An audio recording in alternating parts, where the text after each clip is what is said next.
আসসালামু আলাইকুম। ভিপি নূর নামটা কিন্তু রাজনৈতিক মাঠে নতুন না, পুরাতনই বলা চলে। তিনি বিএনপির সাথে আঁতাত করবে না বলে ভাষণে মাঠ ঘাট জনগণকে কাঁপিয়ে কানের পর্দা ফেটে ফেলেছিলেন। কিন্তু এখন নির্বাচনী মাঠে 2026-এর যে একটা সুষ্ঠু নির্বাচন হতে যাচ্ছে, সেখানে তিনি বিএনপির আঁতাত করে ধানের শীষের মাঠে চড়েছেন এবং তিনি সেখানে লাঙ্গল টানা শুরু করেছেন। এখানে পক্ষপাতমূলক নির্বাচনে অংশ নিয়ে তিনি বিতর্কের সৃষ্টি করেছেন।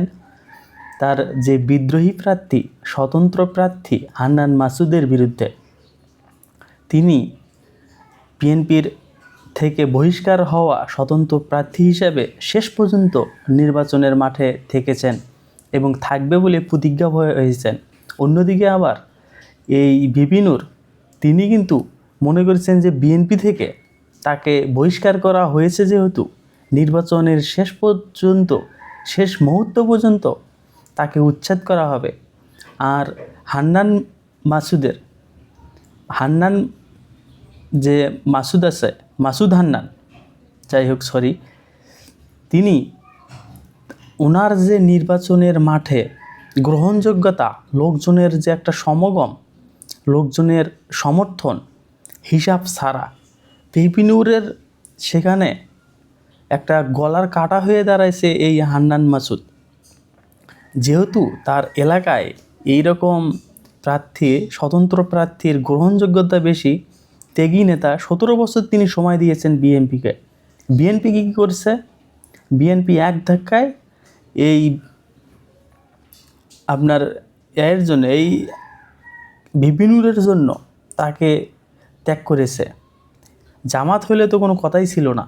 জামাতের যে প্রার্থীকে ত্যাগ করবে সেই প্রার্থী রাতারাতি কান্নাকাটি করে হোক, দলের সমর্থন দিয়ে অন্য প্রার্থীকে বুঝিয়ে দিয়ে তিনি মাঠ ত্যাগ করবেন একটা সুষ্ঠুভাবে। কিন্তু এখানে বিএনপির প্রার্থী পুরো ঘাটতারা প্রার্থী, আর বিএনপির এই রকম বিপরীত প্রার্থী অনেকগুলো আছে যারা 17 বছর নির্যাতন সহ্য করেছে এই একটা নির্বাচনের জন্য, সুষ্ঠু নির্বাচন। তার সারা জীবনের স্বপ্ন তিনি কি এত সহজে ভেস্তে দেবেন, এত সহজে পাল্টে দিবেন? এই উড়ে এসে জুড়ে বসা এইরকম আসন সিট পাওয়ার যে একটা নমিনেশনের ভাগাভাগি, না, ছাড়বেন না তারা।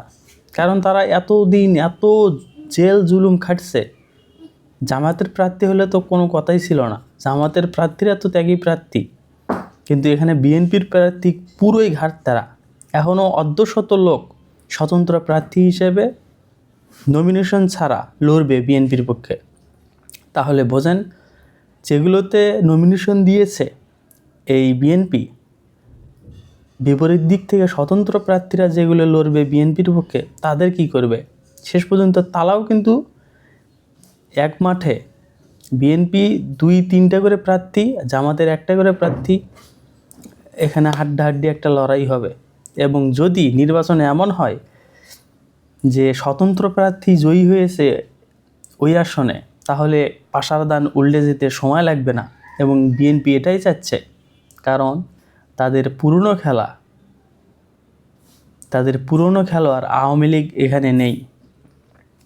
আওয়ামী লীগ থাকলে গণতন্ত্র ফিরে আসতো। মির্জা ফখরুলের বক্তব্য, আওয়ামী লীগ ছাড়া নাকি একটা গণতন্ত্রভাবে সুষ্ঠু নির্বাচন বা বাংলাদেশকে 71-এর যে গালগল্প, সেটাতে মানানসই না। এই জন্য আওয়ামী লীগকে লাগবে। এবং এই বিষয়ে আমি একটা ভিডিও বানিয়েছি, চাইলে দেখতে পারেন।